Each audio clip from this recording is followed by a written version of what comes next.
jeez. Uh-oh. Well, something happened there.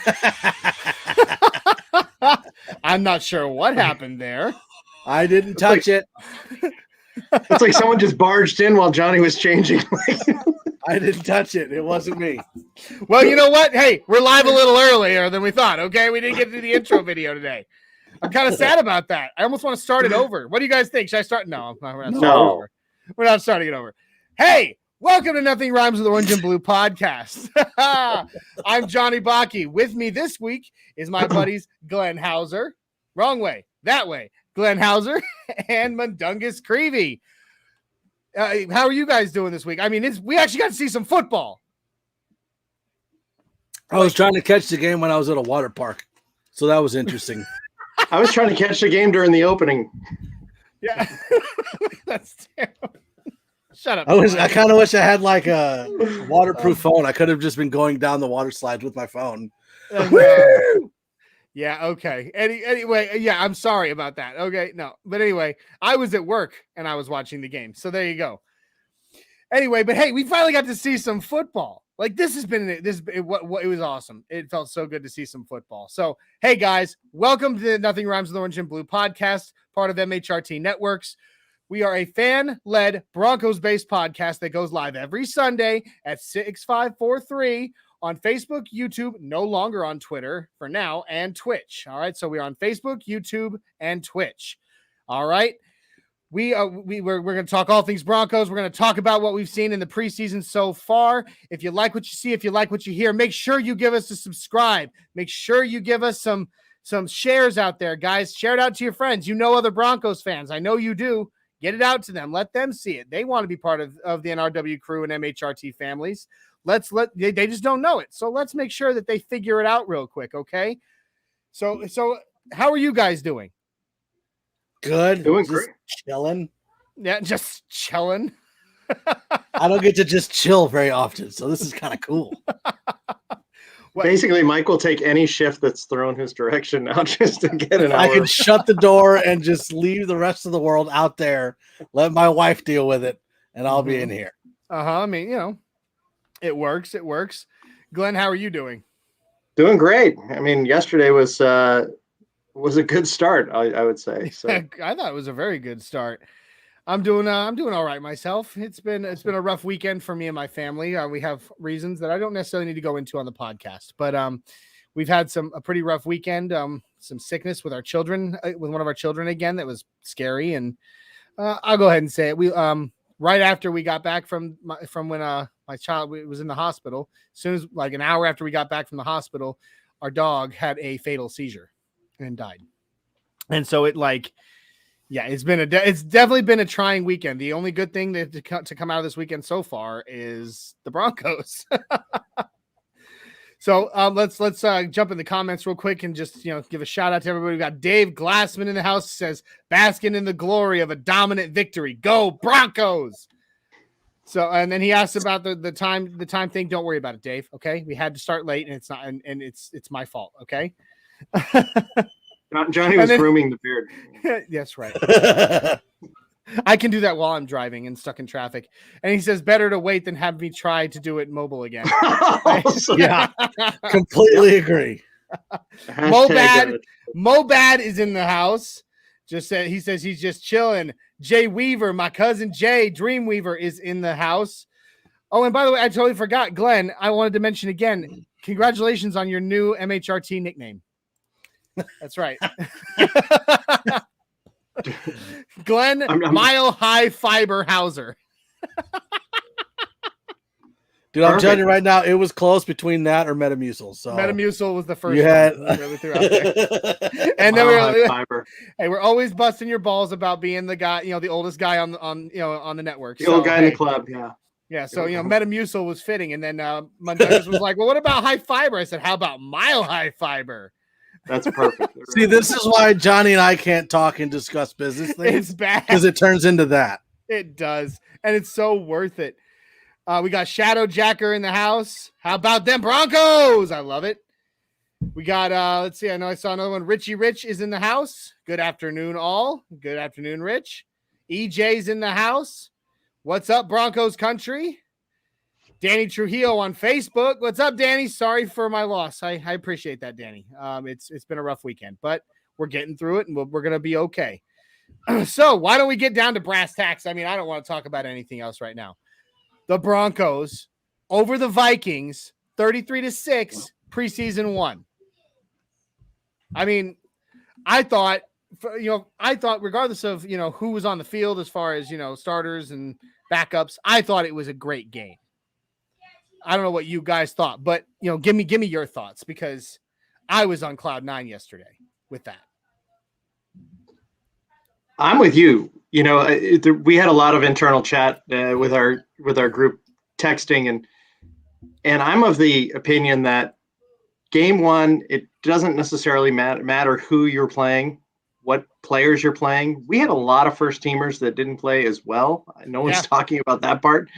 I think it's about how are the players that we are playing executing, and I thought it went great. I mean, if you think about it, we were at 33-6, and that includes a fourth down play that didn't result in any points. Which it very well could have. So I mean, you think about that. It could have been a 46. It could have been a 40-6 game had that gone right. I mean, that's insane. Like even for a preseason game, that's insane. It's a phenomenal start. I'm excited. It was. And what about you, Douglas? What did you think of it? I mean, well, everyone seems to think that I'm a Drew Lock hater. So it was a great game other than Drew Lock. He was terrible. Shut up. Worst quarterback ever. No, don't be that guy. Quit being petty. Give us honest analysis. It was good. I mean, petty is his middle name. we talked about in the chat like that, just that one throw that he tried to throw that 4th down touchdown to Judy and missed, and we kind of were like, that was kind of a dumb throw. But I mean, every quarterback's going to have a dumb throw, so that's fine. Every now and then, but you could see that his footwork was better, his accuracy was better. I was telling Glenn before we went on, like my favorite play of his was that over the middle pass to Judy. Where he went and gained 20 yards, because you could see him go 1, 2, 3, back to 2, and then throw it. Perfect. That's exactly what you want. He went through his progressions. He hit Judy right in between the hash. And then I mean, of course, Judy turned on the honorable Judge Judy turned on the gas, and so made that cut to the right and went up for another 20 yards. I'm not sitting here and saying that like Drew Lock is the next Aaron Rodgers. I'm not there yet, but he looked good. He looked like he had made progress from last year. I do think it's going to take next game, because I think I know Benjamin Albright put on Twitter that like Drew Lock has now taken the lead in the quarterback competition. I don't think so. I think what he did was take the pressure. He took the pressure off of himself and put it directly on Teddy, because now Teddy has to perform the same, if not better, or the competition is over. So it all comes down to next week's game, and then we'll know who's going to be the starting quarterback. But I was more impressed with 2 people. Pookie. First time he touches the ball, 11-yard run. It was phenomenal. Pookie looked great. I wish we'd seen more of him. You know what the difference is between their Pookie and our Pookie here? Height. Their Pookie actually shows up every once in a while. We're on the same page. Listen, that's funny. Listen, I'm gonna defend my Pookie. Okay, I'm gonna give him a break. Okay, he's been moving this week. Okay. He's not on tonight because the internet guy was supposed to come set up his internet today or yesterday or something, and hasn't shown up yet. So he's literally sitting in. I mean, we can all feel bad for him. He's literally sitting at home with no internet. Don't accept excuses there, Johnny. Whatever. It's not an excuse. We are very professional on this podcast. Do you want professional, please? Do you want him to try to do a mobile version? Because we've already seen how that goes. Don't you dare quote me on that, Shadowjacker. That's amazing. I said he's not. We also know Isaiah is not gonna. He refuses to go on air unless his internet is top notch. I mean, we all know that. No, he literally doesn't have internet right now. He doesn't even have it. It's probably better than what he had at the old place, even if he's got none. The hamster, stopped running. He's not going in and out and freezing. He's just out. Okay. Dreamweaver says, Drew, the train rolls on to week 1. Yeah, and again, Drew Lock, he looked good. You know, I'm not saying he's at that franchise quarterback level yet, but it's a step. He looks good. So now we got to see how Bridgewater responds, and then we'll kind of know where we're going from there. I mean, you see, EJ said it here. Lock forced that slant throw in the end zone to Judy, and he did. Yeah, he pushed it off way too fast. He didn't. They had the play develop the way it could have. It was Judy on the left, Fant in the middle, and then he had Hamler on the Hamler string on the right, and Fant was triple covered. So no. Yes. Judy was very well covered, so that should have been a no. It was tight coverage. But Hamler was wide open on the right. But I mean, it was a fast play, red zone offense. Yeah. He didn't get to his third read. And that's the one thing that I was saying was like, I don't have a problem with the throw was a good throw. He just shouldn't have been thrown there. He should have thrown it.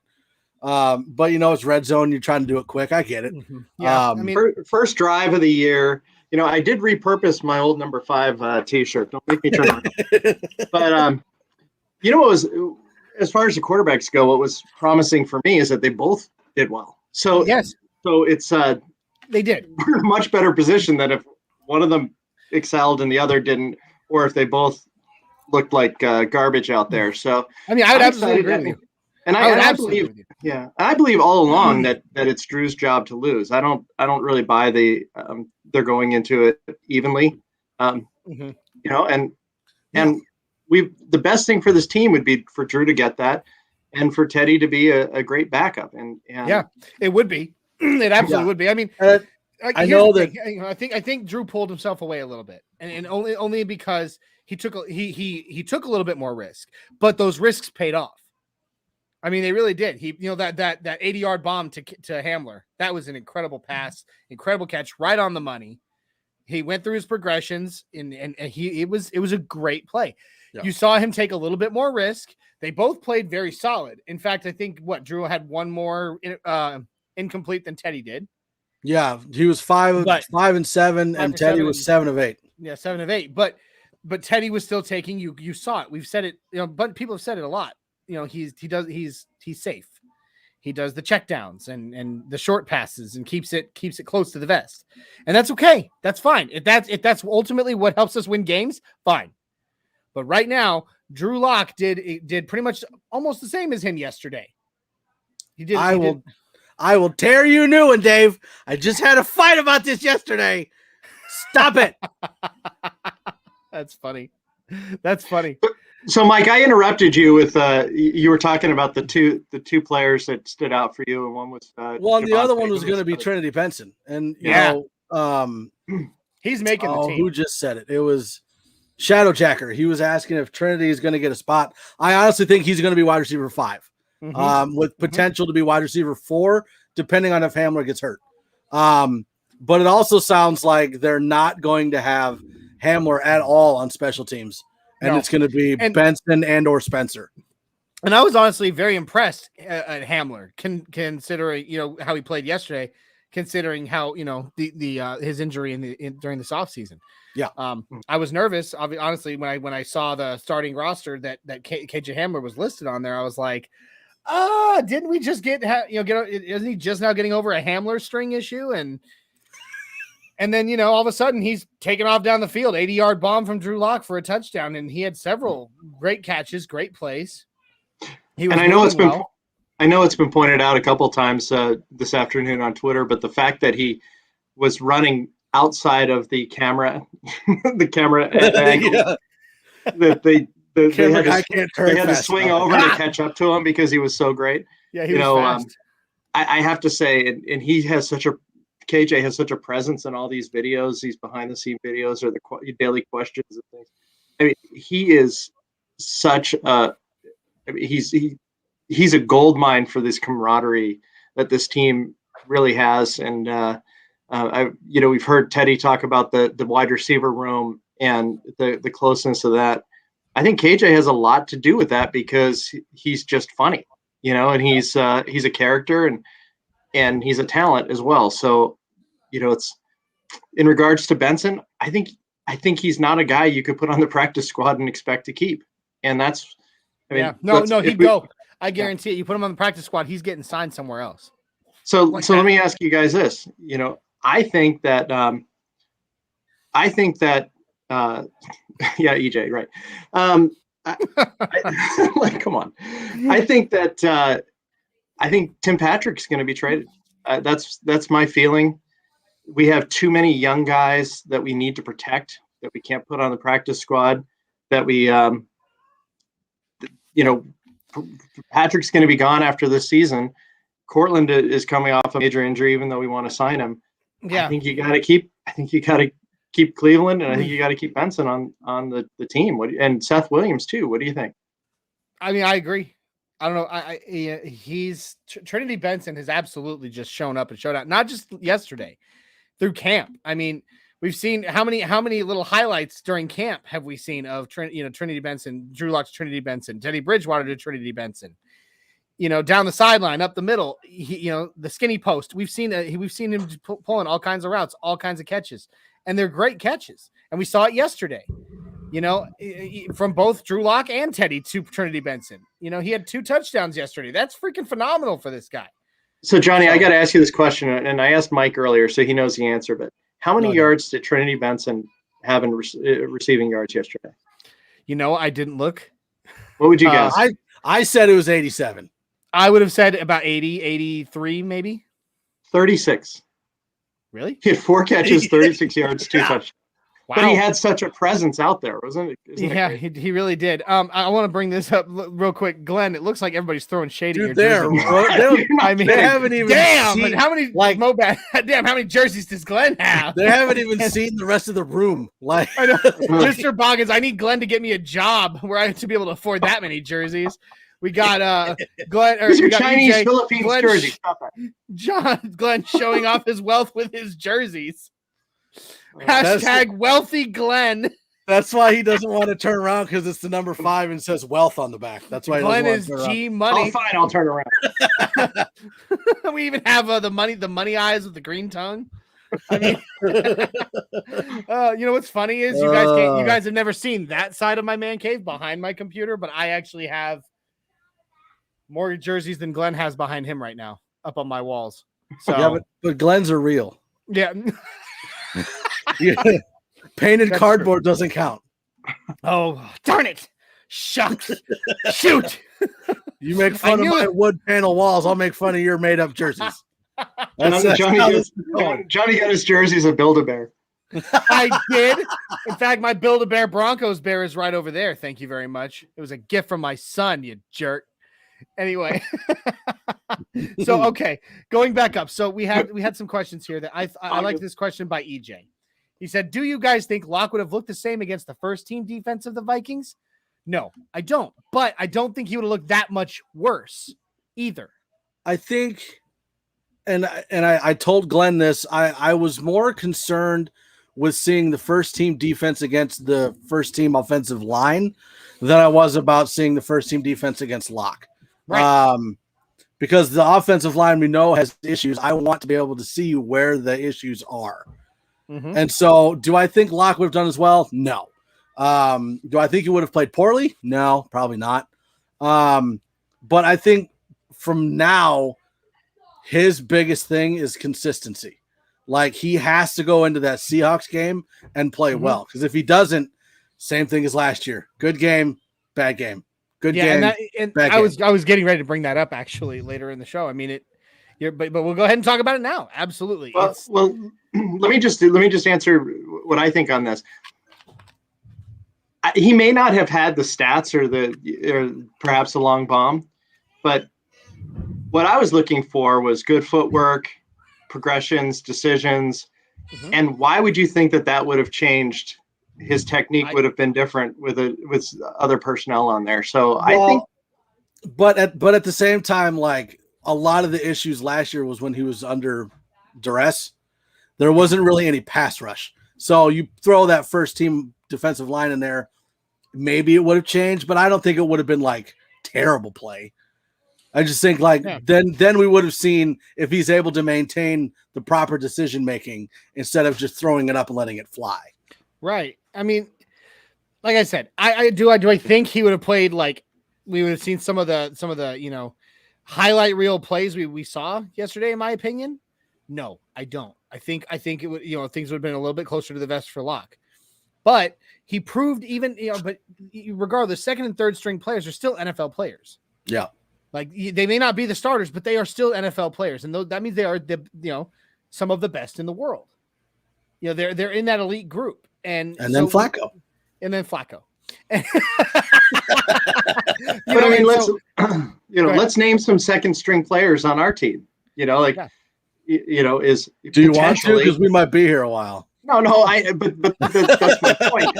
Are we talking offensive guys that we still think are going to be solid contributors? I mean, if Ronald Darby doesn't end up starting, he's a second stringer. If Bryce Callahan doesn't end up starting, he's second stringer. Exactly. There's no chance. Michael Ojemudia had a good showing yesterday, and he'll be a backup. Or what did the announcer call him? Michael Ojemudia. I don't even want to talk about the announcers. They were my terrible. God, the announcers. How many names on the Broncos did they get wrong yesterday? I think it was like all of them. And he's a seasoned. Paul Allen is a long-time announcer. I mean, he's not some. He's not the kid saying "boom goes the dynamite." I mean, that's awesome. I was watching the Colts game today, and they need to send out a memo to all of the local broadcasters, hey, you're going to be on national TV. Do your job. Get the names right, man. One of the Colts announcers was like, "Oh yeah, that referee's paid under the table." You know it. It's like, whoa, wait a minute. You can't be saying that on TV. What are you doing? Yeah, I mean, it was sad. I was getting so annoyed every time. I'm literally sitting there. Like I said, I was watching the game at work. Okay, so I feel so bad. OJ Media. OJ Media. That might have been it. I think he started with OJ Mia. And then he OJ Medea or something. Yeah. Either way, my poor Tyler Perry's Michael Ojemudia.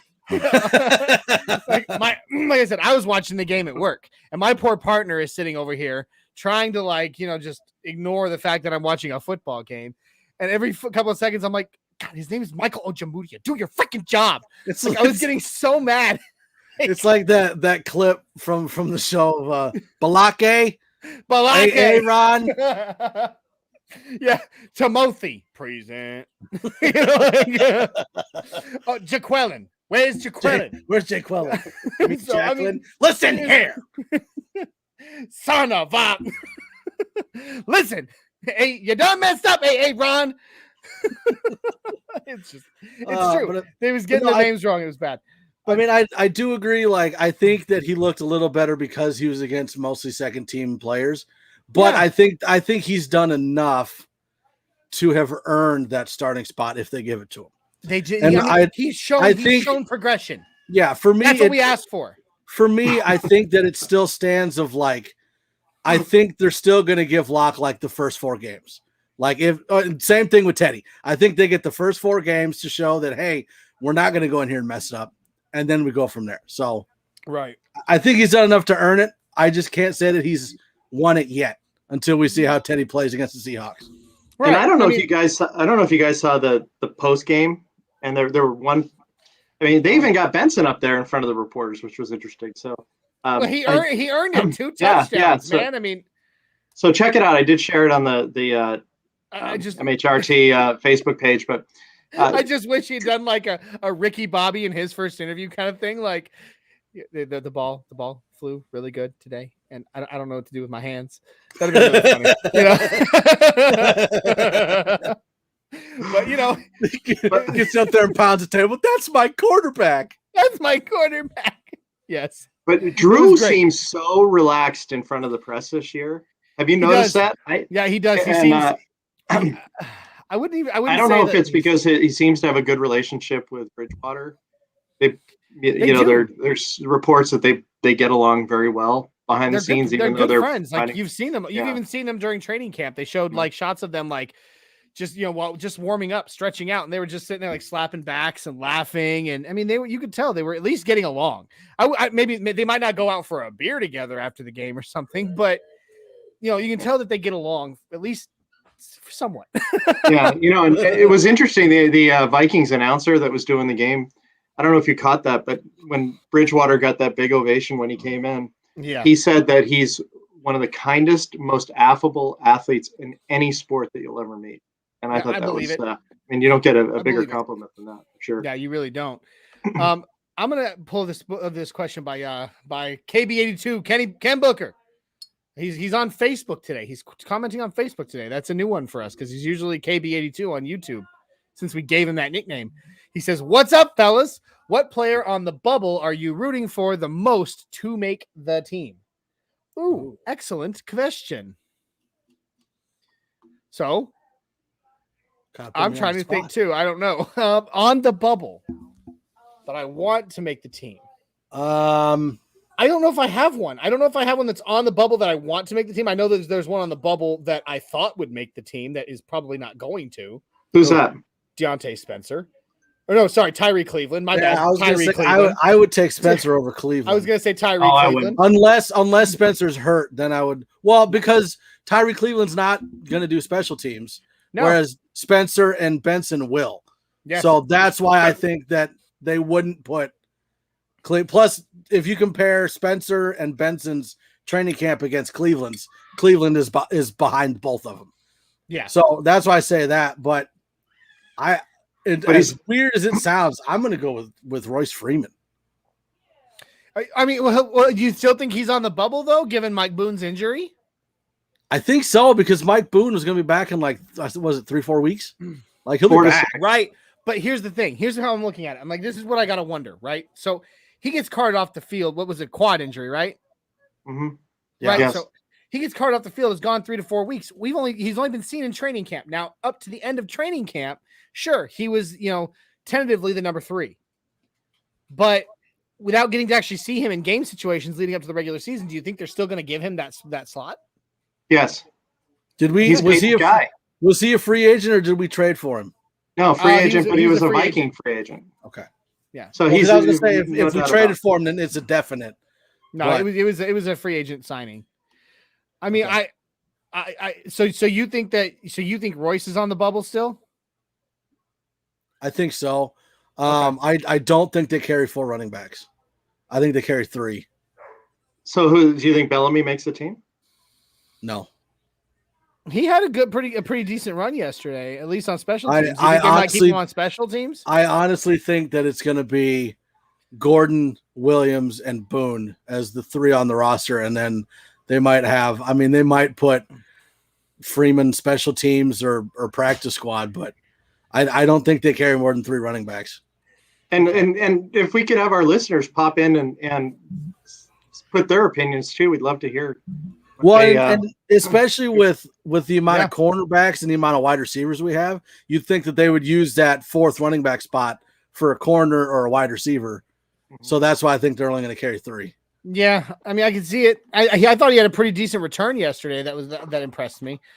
Well, he went up the left side, I believe, and it was very. He cut several direction changes. And it looked pretty good. But I don't know, if you had to pick between cutting Freeman or cutting Cleveland, which one would you cut? Ooh, it'd be Cleveland. Freeman. You'd cut Freeman? We're gonna need wide receivers. We could go from the cream of the crop, an embarrassment of riches to having some guys be gone after this season. So I think you have to keep these young players that have good potential. But Tyree Cleveland, he had all that potential, and then I don't know, it seemed like he crapped the bed in camp this year. I mean, he just hasn't. Yeah. Every time I was like, all right, good. Our Tyree Cleveland, like I'm dead. I mean, ain't nobody got time for that. So I mean, it wasn't always fun to watch with Cleveland recently. So. All right, so Ms. Boggins says that there's a way he would cut Cleveland over Royce. Boggins hasn't been on the show in 2 weeks, so we're not listening to his opinion. He agrees with me, so I'm going to go with his opinion. Yeah. Boggins did just text us though in our group message. I don't know if you guys saw that, and he said Garrett Bowles got an NFL's top 100 at number 82. Yeah, nice. That's awesome. Finally, good for him. Finally, he deserves it. He definitely deserves it. So let's see. We have going up here. I saw it and I liked it and I wanted to bring it up. That's what she Okay, said. there it is, Jerry Holland. I think I what? had to get in one. Nothing. You going? Okay, Never all right, mind. I'll wait. Jerry Holland. I believe I've seen Jerry on your guys' show before, but I don't think I've ever actually seen him on mine. Anyway, Hey, Jerry. welcome to the show, I Jerry. recognize the Welcome to name. the show. So Jerry says, I'm assuming, Thanks welcome for- to the show, buddy. It's Oh, nice okay. to see you. I'm assuming we will see more of the same with Teddy against the Seahawks. No better. Not sure about worse. We'll see if there are any flutter interceptions if he tries to show out and push it down the field. So the flutter interceptions, who was it that passed, who threw a terrible interception in the Steelers game the other day? Probably God. Rudolph. No, it wasn't Mason Rudolph. I don't remember who it was. All I know is it was just an awful pass. On the Steelers? He didn't have no. It was Probably Haskins. He's the third. no. It wasn't the Steelers quarterback. It was oh darn. It was the Eagles. It was Foles. I think it was Nick Foles or No, Foles is on the no, not Bears. Foles. I don't remember who it was, but anyway, it was like I think it was like their Good third- story. Good story. They're not the Broncos. We don't care. I'm just saying, like it was the announcers even said he had no business trying to throw that ball that far. He had no business trying to make that pass. And I was just like, that's funny. So anyway, flutter interceptions from Teddy. You guys see any of those happening in the near weeks? Well, and this is one of the misconceptions of Teddy is that, like, you know, when Drew threw that ball, was it 60 yards in the air? And then Hamler caught it and ran for the touchdown, right? Yeah. Teddy Bridgewater can throw the ball 50, 60, 70 yards. Like, that's not the problem. Mm-hmm. The problem is that if the wide receiver is not wide open in the backfield, then he's going to check it down to a shorter, easier throw. Right. So it's not that he can't make the throws; it's that he chooses not to if it's not like at a certain percentage of success. The Teddy computer starts computing in his head. Yeah, I mean, he can throw the ball a distance. Throw the ball. He can throw the ball a distance. He just can't throw it as hard as Locke can, which is fine. I'm not all that concerned about interceptions. I mean, we know where Bridgewater's at. I mean, if it's high, low, Bridgewater's like right here. Yeah, he's right. Like he's going to stay in there no matter what. Yeah, he's safe. But yeah, I don't think it's going to be that much of a difference between what we've seen in training camp and last game. I think it'll be about the same. All right, that's fair. What do you think, Glenn? I don't see him and I know his stats last year, and everyone points out that they're not too dissimilar from Drew's, but I don't see him making a lot of mistakes like that. You know, because he doesn't air it out as much, and you know he does have a lot of air under the ball. That's no knock. That's just kind of a one of the truths. That doesn't make me a Teddy hater. In fact, I really like him. Well, But, I have no hatred or no. I mean, and no. Well, I was going to say, like, based off of what Glenn just said, like, if you look at Teddy Bridgewater's deep ball passes, he has like the highest percentage in the NFL of completed passes and thrown deep because he picks the ones that are open. So it's not that he can't throw it; it's that he waits for that good throw and then throws it. Right. EJ wants to know. Do we think that Teddy can duplicate Locke's first game performance in his start against the Seahawks? Depends on the defense he's going against. I like that. Yeah. I don't know. It depends. It depends on a lot of things. I mean, again, like you said, if they're only starting, we even said it. If Locke had gone up against the first string, it might not have been just as good as we saw. It would have been good, in my opinion. Just might not have been as blowout prolific as it was. Now, if it's the same, if it's more of the same against the Seahawks, if it's more of the same against the Seahawks, then maybe possibly if he's going up against second and third stringers, in the secondary, maybe. But I don't foresee that. The first week we sat a whole lot of, all teams sat a lot of their starters, a lot of their veterans, a lot of their old guys, Glenn. I had to. Sorry, Glenn. Sorry. I'm sorry, Glenn. I'm sorry I didn't hear you. What? Gotta turn crank it up the Whisper 2000. Yeah. Funny story, completely unrelated to Broncos, but funny story. One time my father-in-law has hearing aids because he's hard of hearing. One time I walked up behind him and for like 20 minutes I was standing there going, That's messed up. and like he is standing there twisting. He's like, what is going on? I can't figure this out. And finally he takes the dang thing out and he's ready to freaking smash this on the floor. He turns around and I'm standing there.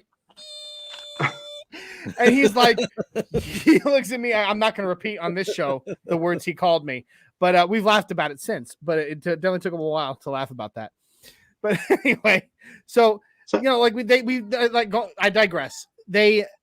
A lot of teams started, you know, they're non-veterans and you know, the younger guys. They kind of kept the Von Millers and the Cortland Suttons and, you know, on the sideline to just rest for a week and be ready. But I don't think we're doing that. We're seeing that in game 2, in week 2 of the preseason.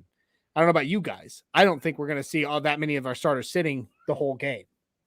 And if you take away the Hamler touchdown, they had very close yardage at that point. So yeah, you know, Jerry has an interesting question. If you don't mind pulling it up, mm-hmm. Because Jerry, it does, I think.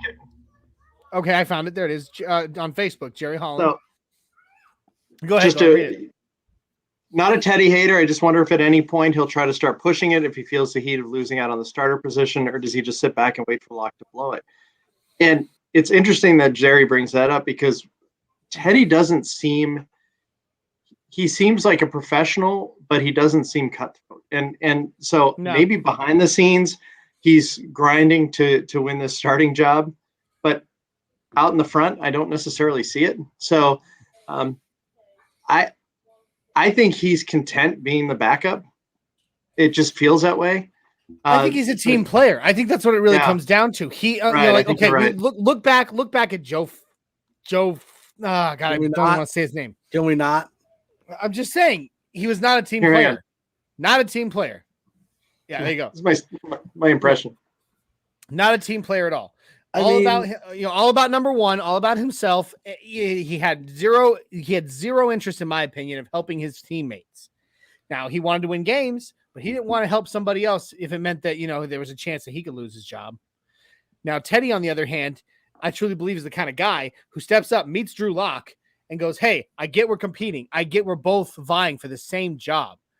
But, you know, I want, you know, I'm a part of this team now. I've been contracted. I'm part of this team. I want this team to succeed. If that means that you're better and you're the better choice, fine. And if it means that I'm the better choice, fine. As long as we can succeed together. That's the kind of person that I see Teddy being.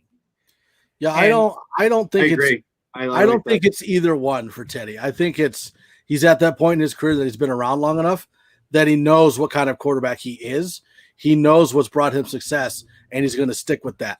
Like when he came, Chase Daniel. When he came into the Broncos, like the bar automatically went up.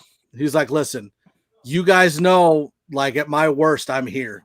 So that means, Drew, you have to go from here to at least here to win the job. So I think he has. Right. And I don't think that Teddy has to do anything. I just think he's got to go in there and play like he normally does and let Drew bring his game up. I don't remember who it was. I think it was Alex. I can't remember which podcast Alex hosts.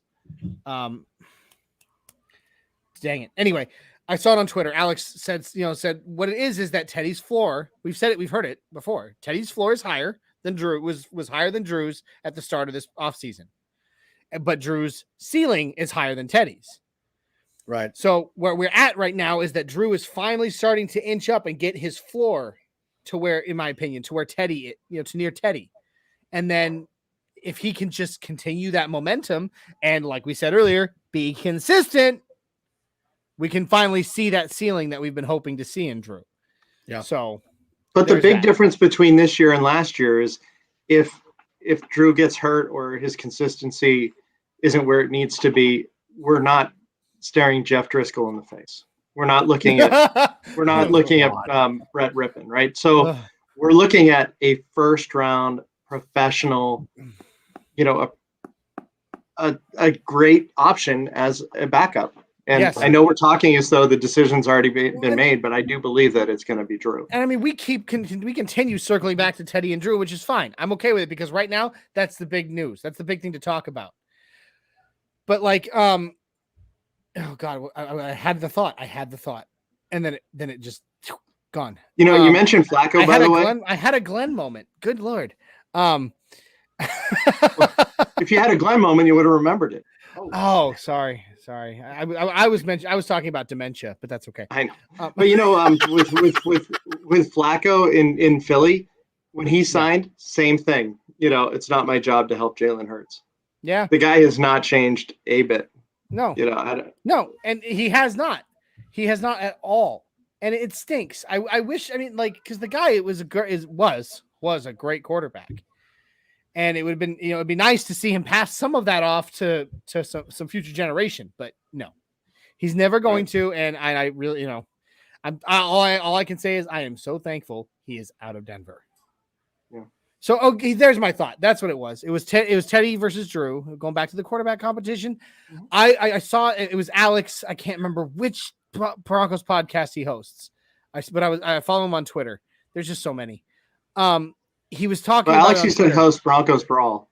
Yeah, that's Broncos Brawl. Yeah, he was Lindsay Bebo's former partner. That's right. Mm-hmm. So anyway, I was reading on I read a tweet by Alex the other day or yesterday, and it was I would rather see.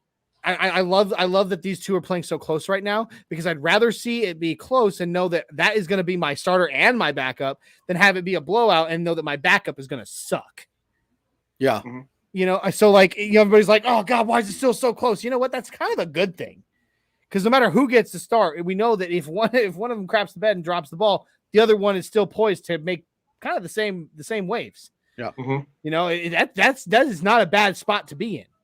Now, do we want one of them to absolutely blossom into a franchise quarterback, the man for the next 10 to 15 years? Yeah, you bet.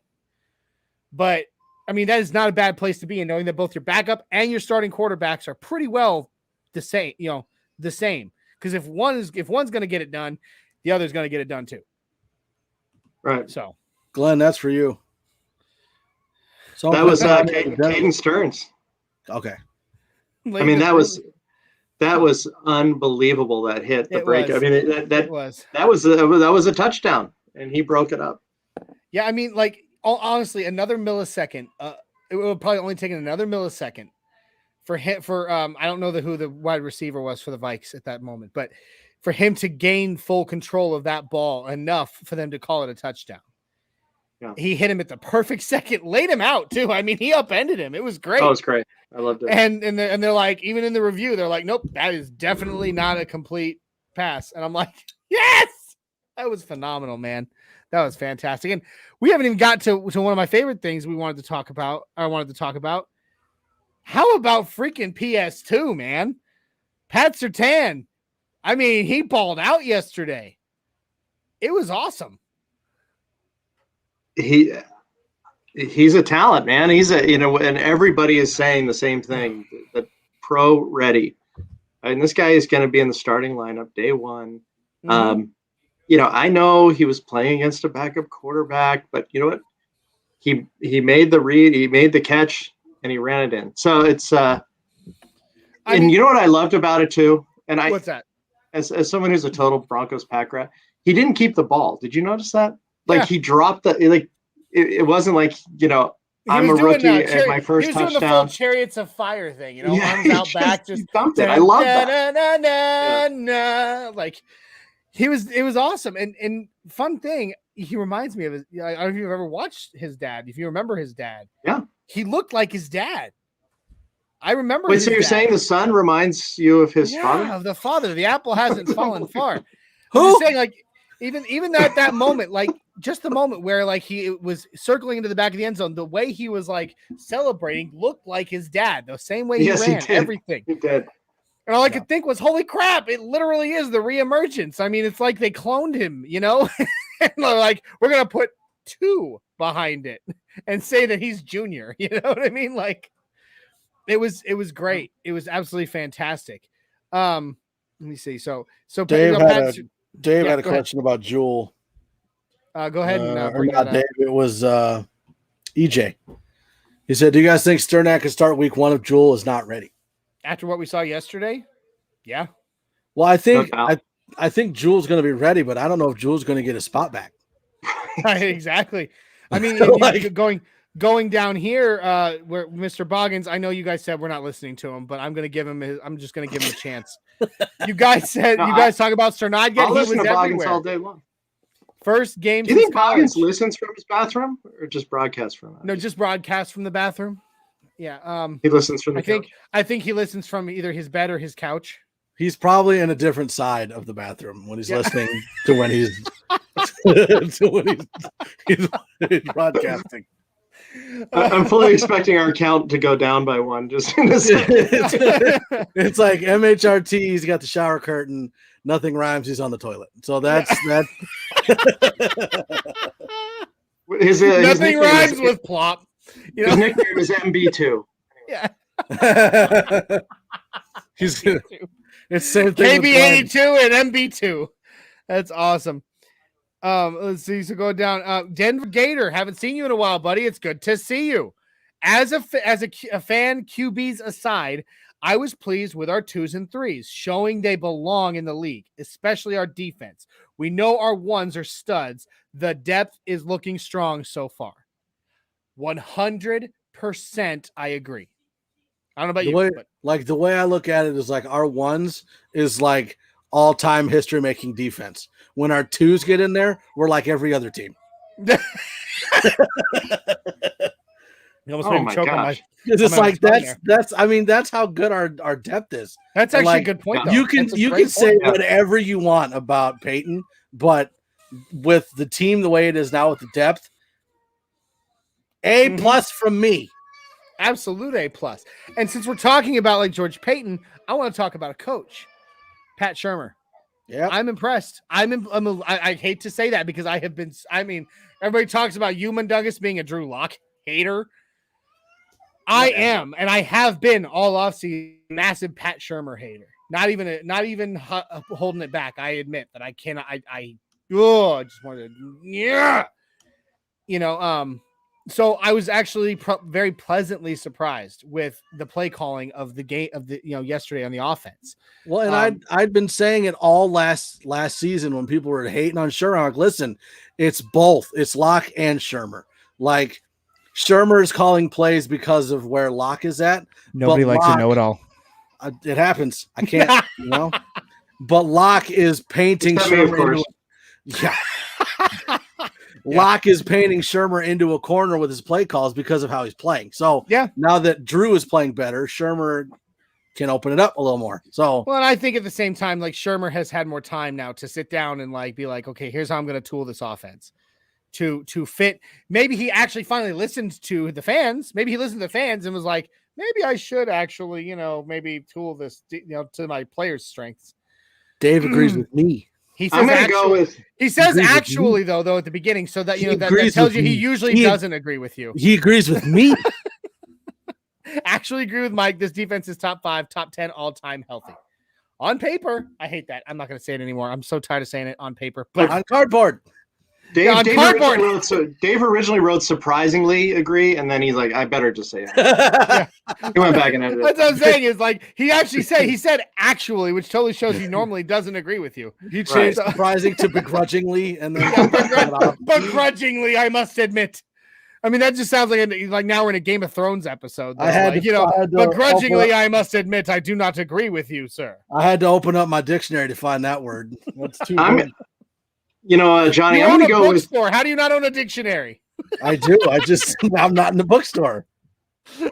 It's a coloring bookstore. Got it. No, that's my section. All right, now the real question: colored pencils, crayons, or markers? Crayons. It's the markers that you can only color on one piece of paper, and it won't color on anything else. Magic ones. Yeah, I thought you were going to tell me it's the smelly good ones, and you love the grape. I went through all those already. Anyway, my mother and my grandmother are in the house.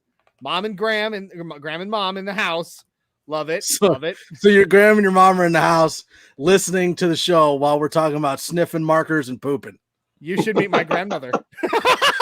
You should meet my grandmother. I like it. This is a grandmother that when I turned 18, she took me out fishing. Okay. And we drank whiskey and smoked cigars the whole time. Me and my grandmother. This is the grandmother who up until like 2 years ago at in her 80s was carrying a boot knife. My grandma's awesome, dude. That's awesome. Yeah. So Boggins so excited to play the Jags after watching how bad that O-line is and how badly Tebow wants to set a block but can't. Dude, he whiffed on that block. I'm not even gonna lie. Like, not even just the Tebow and the O-line. I was not that impressed with Trevor Lawrence. No, he only had 2 series, so it wasn't like it was nice. Even in those two series, I was majorly unimpressed. Tebow doesn't make this team, right? I mean, dude, I'm telling you, with the amount of jerseys and merch he sells, they're gonna keep him. It's all about the brand. Even if he rides the bench and they put him in for one play, I promise you they keep Tebow on the team. Real quick, I gotta pull this up for my grandmother's sake. Never met her, like your grandma already. EJ says, wait, no, that's not it. Where was it? Here we go. Shadow Jacker, hardcore granny. There you go, Grandma. You're famous. And that's coming from Shadow Jacker, who's the MHRT in the dark show. After dark show. Hardcore Granny sounds like a video game. It does. Although it sounds like it's rated way past M, so it's not something that's where I went. So I wasn't sure where Glenn was going. Anyway. No, Dave was saying he's in the drive-thru line at Popeyes. There's no time for proofreading. And then EJ, Dave, are you getting a chicken sandwich? 16-piece family meal is what he put. There you go. Number 16. If you're not sharing, come over here. I'll have some. Dude, I'll eat it all day. It better be spicy, though. If you're getting Popeyes and you're getting the mild, you're doing it wrong. So anyway, all right, so we talked about Shermer. I mean, I just want to finish that up real quick. Shermer really impressed me. I mean, as far as the play calling goes, I liked that he used more of the play action because Drew really played the play action. He ran the play action well. He moved the pocket well. It was fantastic. As far as I was concerned, I even commented to you guys. I don't know if you saw it, but I even said in our group message, I was like, the play action is strong with this one. I was saying, can we all agree that like we're going to be like record setting in the play action? Like, holy crap. The play action was working. Well, somebody's getting yelled at. Anyway. Yeah, I don't know. It's one of my kids. Yeah, and one of them, as I said, I shut the door and let her deal with it. 15,000 kids. And then I get yelled at later. EJ had a good one. Can Moody start at left guard if Reiser's not ready for week 1? He looked solid yesterday. Oh my gosh. I'm telling you, I still like Moody at right guard better. I do too. I mean, Reisner is going to be ready. I truly believe Reisner is going to be ready for week 1. I will say this though. I saw the play where Moody looked to his left, saw a guy running towards Teddy, put his shoulder into him, and then the guy went ass over teacup. Like, Boggins had a tweet yesterday. He's like, Moody just ate 2 Minnesota Vikings, and it's like, that guy is a beast. I mean, there's a clip of him blocking with one hand. Like, the guy is just. I mean, who is it? I can't remember on the Broncos that said that he's the strongest man they've ever met. Glasgow. That's what it was. Yeah, it was the guy who's trying to hold him off. Well, and that's what I'm saying. Like, and again, that's why I wanted to see the ones against the ones defense and offense, because if Cushenberry's the problem, move Glasgow over, put Moody at right. Right. And because otherwise, if he's at left, then you got to keep Reisner. You got to move Reisner to center. And then Glasgow at guard, but I think Reiser's better at guard and Glasgow's better at center. So Moody tongue and power. Oh, he's so much fun. I want to see him. Was that the haka? I want to see him do the haka, like going onto the field one day, like during warmups, like stand up before the other team and just start. Like, I want to see him do that in the middle of the field. True tongue and war dance. Dave says in regards to Dave's chicken. And it's not a T-Rex sized chicken. It's half and half, mild and spicy. All right, Dave, you're half right then. Okay, you're half right. And then Rich says, Hardcore Granny is the old person version of GTA where they steal walkers and wheelchairs. You better watch out, Rich. You keep talking about my grandma that way. You're liable to get drive-by shot by my grandma. Yeah, Rich, if you smell any cigar smoke in your neighborhood, she's coming for you. Run. They're actually more like they're not actually like big like stogies. They're more like the little cigarillos, like Capones. You know, like the Swisher Sweets or whatever. No, not Swisher Sweets. Like an actual, like I think the ones that we smoked that day when we were fishing were Capones. Like the little the tiny little hand rolled cigarillos. The Swisher Sweets. If you smell burnt cherry, Rich, run. Burnt cherry. Swisher Sweets. So okay. So we got that. Now, how do we feel about maybe Vic Fangio going into this game? After this game. I love Vic. He wasn't on camera much, so there wasn't anything bad. So there wasn't any of this. I mean, he's always frowning. The guy's always frowning. Like, I always want to see, like, when people question whether you should take a timeout, I wish the camera would like go to the coach and the coach would be like, I don't know. That was he had like 2 instances with the timeout. And the guy doesn't know. I mean, he did only called. I think he did only call 2 timeouts yesterday, right? We had 1 left at halftime. I think we had all 3 left at the end of the game. Oh, I'm a big fan of his. I mean, I've not been a fan of his. My problem is his ability to control the clock. Sucks. Well, it happened twice, dude. And I was gonna say honestly, I think a lot of that comes down to him not relegating a little bit more power to Donatel and running the defense more. I think I would like to see him delegate a little more, like delegate a little bit more defensive power over to Donatel so that he can just kind of roam, instead of having to worry about the defense so much. But look what it's going to result in. It's going to result in a defense that we're talking about being the number one thing. I don't look at Donatel as being So I don't look at Donatel as being some sort of a yes man to Vic. I think that they're a partnership. I really do. No, and that's why that's why I'm saying, like, I would hope that with them having been together for so long, that fans would be like, okay, you can call the plays and I'll just oversee it. Whereas it seems like he's still calling the defensive plays. EJ says Fangio needs to show us some more intensity on the sideline. He's very low energy. You know what, EJ? I agree. I'd love to see some more intensity, but I also disagree in that I think that gives him kind of an amazing poker face. And I like that.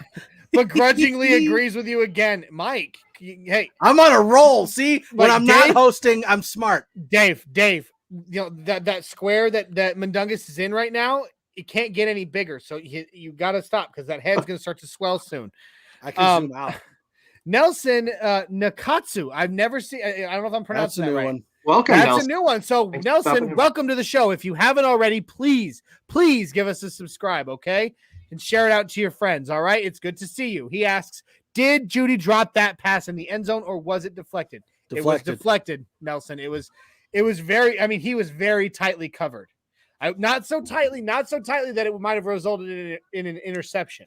No, and I think enough that it was knocked down very easily from in front of him. Well, and that's why we talked about him, Locke throwing it so fast. I think if Locke had given Judy another second to maybe make a cut, he could have gotten open.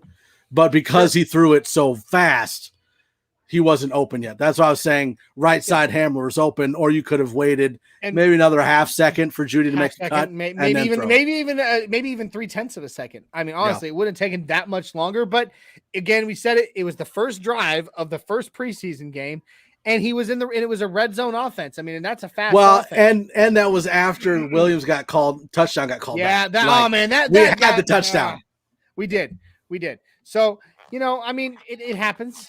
It happens right there. And that penalty was Judy, wasn't it? Yeah, the penalty was on Judy. The penalty was on Judy. In fact, he was really the only major penalty that I remember yesterday. The O-line didn't really have any. The O-line didn't have a whole lot of holding calls or false starts. I think we had one neutral zone infraction. There was a long return on special teams. That's right. And then there Well, was also illegal hands to the face, I believe. But we don't think of Oh. a long return as a mistake because we're so used to seeing it all the time. Yeah. That is just like second nature. Well, the Like, illegal oh, there's hands to the another face 40 by yards. The Cam Fleming penalty. I mean, that was so Yeah. blatant, and that was on that touchdown by Teddy. I mean, that was Yeah. which was a fun touchdown to watch. He just kind of maneuvered his way behind and got into the end zone. So now we're seeing some other capabilities with the quarterbacks, even on plays that get brought back. I mean, we're seeing Javonte getting into the end zone, and a play gets brought back. But I mean, Javonte. I'm going to go back to Pookie Knight. Pookie, real quick. He really did what I've been saying he's going to do all along. He was bouncing off of people. I mean, it was awesome. They kept trying to get him, and he's just like, boing, boing, I'm rubber, you're glue. Like he's just bouncing off of them. And it was awesome to see. Like you said, his very first run in the NFL was an 11-yard carry. That was fantastic. Yeah, right down the middle, too. He just bounced. like I said, he does that one cut and then bounces. That's why he reminds me of Terrell Davis. Yeah, Terrell Davis. He's like one cuts and then bounces. He's like Pac-Man or a pinball machine. Walk, like right up the middle. Like, and to Royce's credit, his first run was a long one. I mean, he had a long run of 18 yards yesterday. So I mean, yeah, I think a lot of it with Royce, like the difference between Royce and Williams is like when Williams gets the ball, you're like, okay, it's gonna be a good run. But when Royce gets the ball, you're like, maybe a couple yards. But that's because like he does average more than 5 yards a carry. I know. And again, I think it's just the mindset of Royce isn't what he thought we were getting. And so now we're like, well, Pookie's got the ball, touchdown every play. Right. Well, also there was a lot of tread on Royce's tires coming out of college versus Javonte. I mean, Williams had all these statistics, and he was sharing half of the. He was splitting. Yeah, snaps. did you see that? On his head? Did you see that hit when he flipped? It was like, bounced on his helmet. It was scary. It was He scary. landed on his head. I love how, and but I did love how he like jumped up and was like, "I'm good." It was like it was what? It was like it was Ed McCaffrey-esque. He was like, "Yep, all right, let's go." That was. I liked that. That was scary. I did not like the hit, but. It is what it is. It was a clean hit. I mean, by the defender. Yeah, I'm sitting there going, all right, it's preseason. Calm down. Like, yeah, you better knock that. You don't have to do that yet. Quoting Gabriel Iglesias, you better stop that. Like, EJ says Judy needs to improve on his blocking. He should get with Bowles on how not to hold. Well, probably. I think it'd be better to sit down with Mike Munchak than it would with Bowles, considering Munchak is kind of what helped Bowles get past that skeleton in his closet, so to speak. Well, I mean, what do you guys think? Do you think Jerry Jeudy would do well to sit down with Garrett Bowles to learn how to block? I don't know, Mike. What do you think? No, I'm just kidding. Like my wife is yelling at me about something. What? I know we saw. We saw it muted. I was just kidding. No, it's like it's one of those. Okay, so when like you're doing something and your wife walks in and just does this. Yep, that's what I got. Mm-hmm. So she walked in, and I'm like, I sideways, like, what did I do? Listen, and to any of our female viewers out there, I'm not trying to insult you here, but they think we should know what we did. We never know what we did. We never know what we did. Stop doing this. Like. Listen, I'm going to say this to all of our female viewers out there that have wives or that have husbands, boyfriends, whatever. We don't know what we did wrong.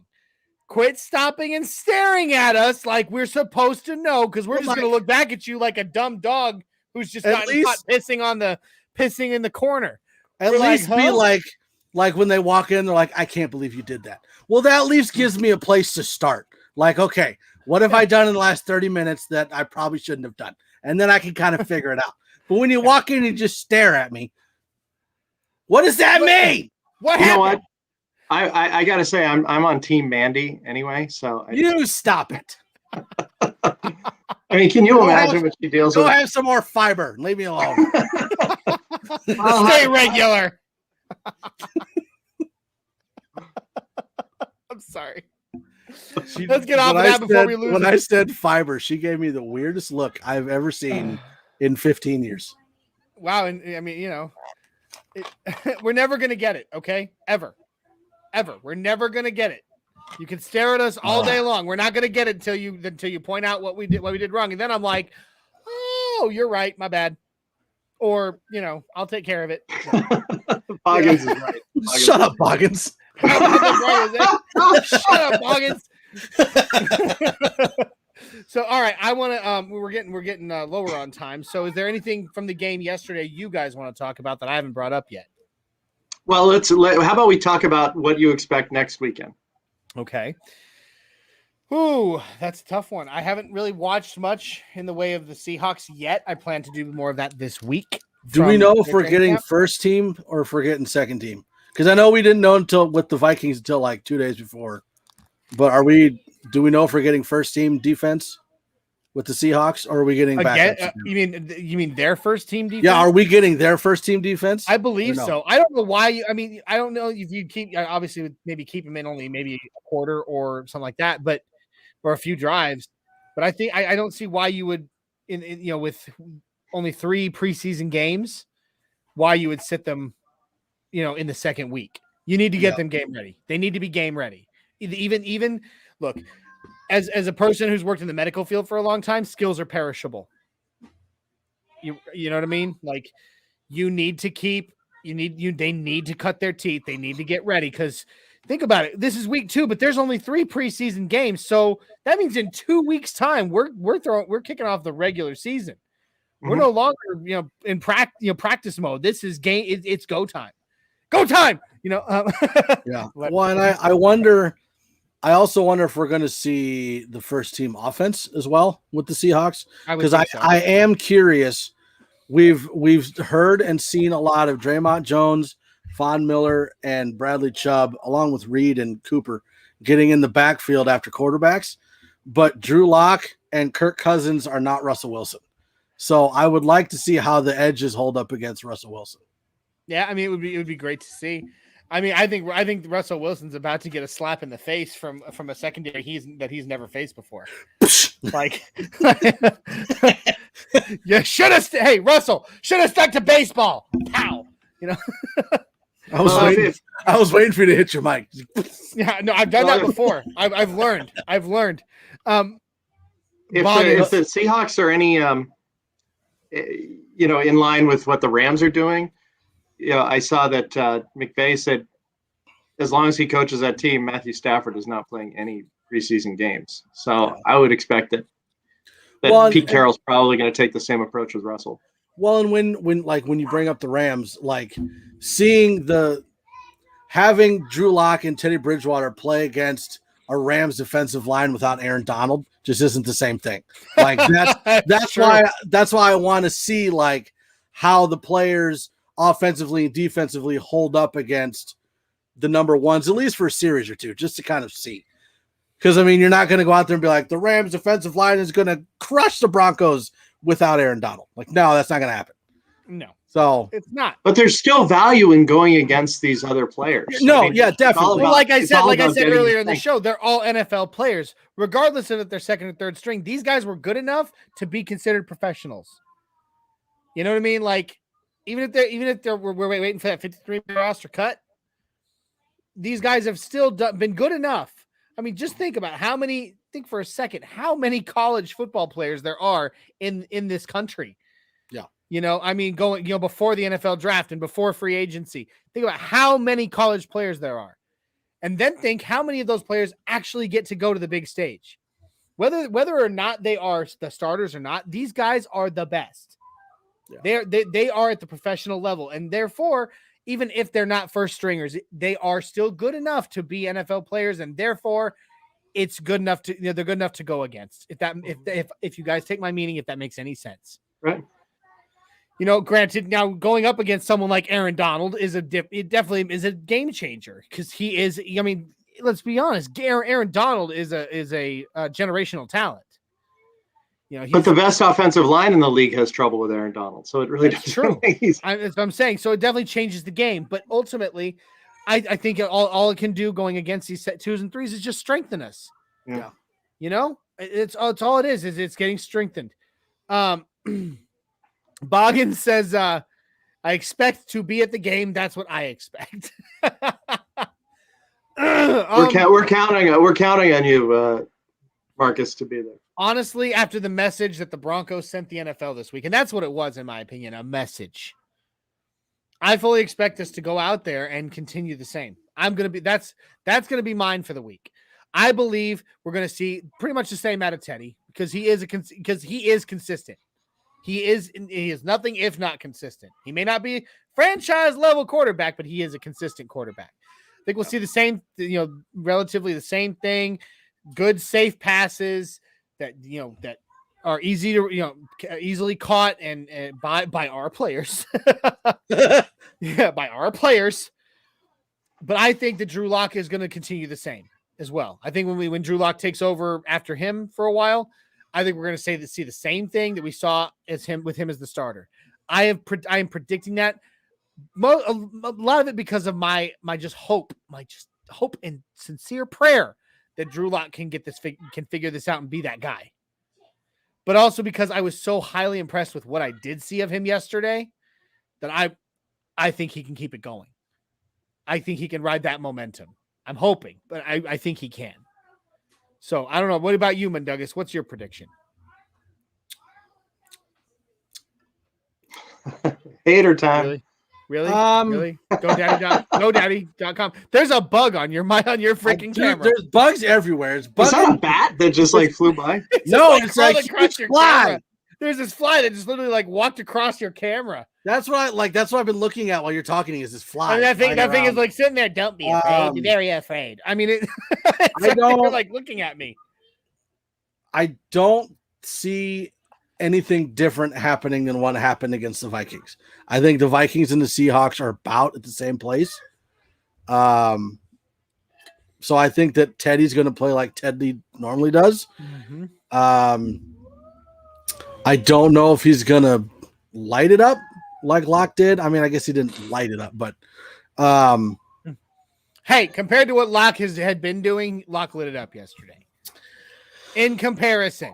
But again, I wouldn't really go that far either because last year Drew's games were good. Like they looked like he did yesterday. The problem is the inconsistency. If he can play continuously like he did yesterday, no issues on my part. I think that we're going to take a lead early. Mm-hmm. And I think we're just going to hammer it home. I think it's going to be another blowout. Yeah. I think we'll score at least 24. Preseason or not, that's got to be embarrassing. I'm just saying. Well, was it the most amount of points ever scored in a preseason game or something like that?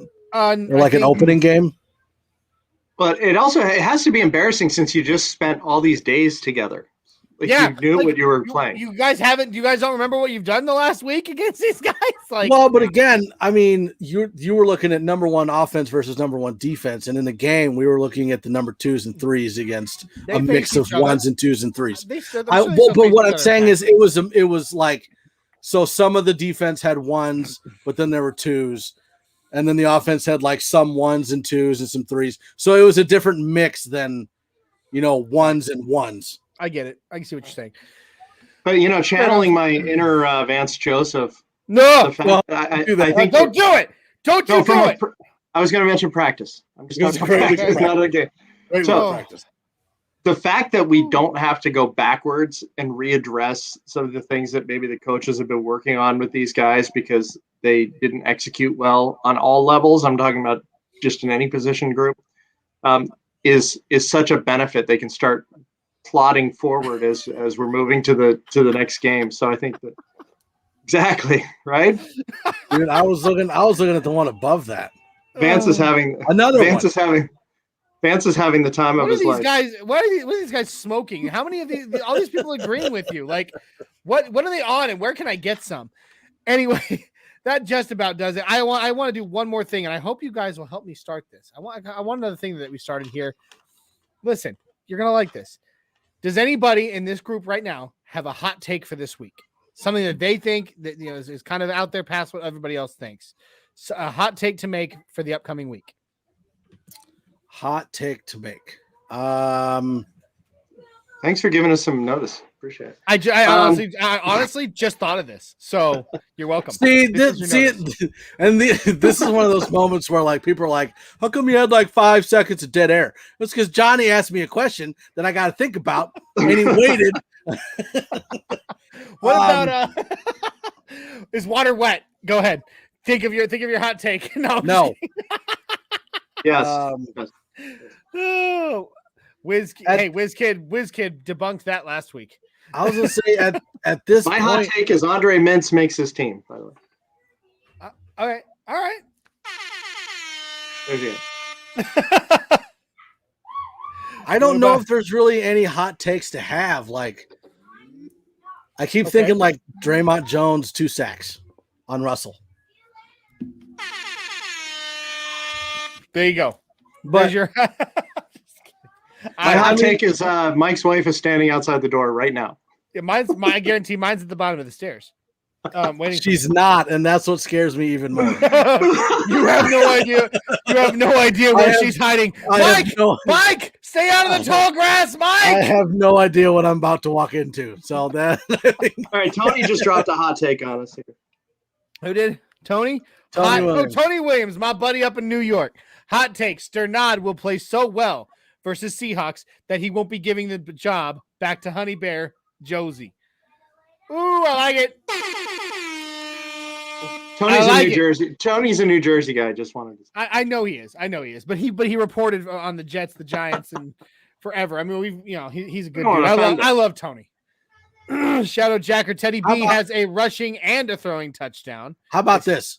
Right. One of the quarterbacks, and I'm not going to say which one because I don't know, and I don't want people to think I'm a hater. One of the quarterbacks is going to throw an interception. All right. Is that a hot take? I don't know. Is it? Like not really, but that's okay. We'll go with it. I don't know what hot takes to have. Like, unless we're sitting here going, Drew Lock's going to throw for 5 and run for 4 touchdowns. Like, what other hot take am I supposed to have? It's a preseason game. Anyway. I'm going to go ahead and throw my guys, it's nearing my bedtime. I mean, honestly. Well, I know. They're about to turn the lights out on you. I mean, and you still have to take your medication. Make sure when you grab your little case of Monday through Sunday, that you grab the evening one. Okay. He took his Tylenol PM with warm milk like 2 hours ago. It's about ready to wear off. Yeah, and we got to make sure he takes his nighttime pill with his applesauce right now. All right, we will go ahead and start getting out of here, guys. It's been a blast. It's been fun. We got to finally see some Broncos football. It's been fun. So that being said, guys, it's been a blast. Thank you for joining us. If you have not already, like, subscribe, share, get us out there, guys. Let's build this family because that's what we need. We need more and more of this family because that's what this is. This is a family. Okay. Be sure that you're tuning into our other shows. Okay. On Tuesday, we have Broncos Talk with a 6'10" Mexican, Richie Rich A, and myself. And that goes live at 7654 on Facebook, YouTube, and Twitch. On Thursday, we have the flagship podcast, MHRT Podcast, with the boss man, Mundungus Creevy, Glenn Hauser, Mr. Boggins, and a 6'10" Mexican. Guys, is there anything exciting happening this week on MHRT? There's the possibility. It is not confirmed yet, but there is a. Don't even say it. Big guess. There is a possibility of a very large guest. Well, not like physically large, but a very big Broncos country guest. Okay. All right. Well, we can't wait to see it. So, hey, make sure you tune in Thursday, Facebook, YouTube, and Twitch, 7654. Do not miss it. We will be back next Sunday with next Sunday's reactions to let's see, what time is the game against the Seahawks? When does that one start? I cannot remember. Boggins jumped in. Yeah, Boggins, help me out. I know it's on NFL Network again. Yeah, joyful noise. I just love that. Joyful noise. Let's see. Broncos versus Seahawks. I know. I'm typing and speaking. Okay, it's because I've had a few beers. Let's see. Preseason game. There's no way. Okay, apparently it's 9 p.m. It's a late game. What? It's a late game, it says. Saturday, August 21st, 9 p.m. So that would be 8 o'clock Central. So yeah, no, it's 9 p.m. Central because I'm Central as well. All time. So that it's 9 p.m. Central. It says Eastern. 8 Mountain. For me, Whatever. Anyway, Whatever. late game. Moving So you know on. what? Next Sunday we will not. Oh no! So next Sunday we will be able to go through and give our takes on the game again. It's been fun, guys. Get ready. All right, MHRT season 2 is coming. It's on its way. We're almost there. It's about that time. You don't want to miss it. All right. We got some big changes coming up. Okay. We got new shows. We got new time slots. We might even have some new members of the Mile High Roundtable. There is a lot of exciting things coming for MHRT in season 2. Please, guys, subscribe, be a part of it. Do not miss it. That being said, guys, are you about ready to get out of here? Because I know I am. All right. So we have one last thing. I'm scared to leave. Well, I mean, I guess you can stay here in the studio, but I just pretend you're still going on. Just pretend I'm still on. I have other things. So Landon's like, Mom, he signed off 2 hours ago. Yeah. Don't sell me out. She walks in the room, and you're sitting there like. He probably would sell me out too because I'm doing it in his room. So he's like, Dad, I want my room back. So I ratted you out to Mom. That's WizKid's room? It's WizKid's room. It's easier to kick him out and do it here than to kick the entire family out and do it out there. I got to give WizKid some props on the decor. I brought it from the bookstore. It's my decor. Oh, darn. I was trying to give you some credit there, Landon. I'm sorry, buddy. No. That being said, all right, hey, we're going to get ready to do this Mile High Five and get out of here. Broncos country, NRW crew, do this with us. Get your arms out. We're going forward. Here we go. Mile High Five.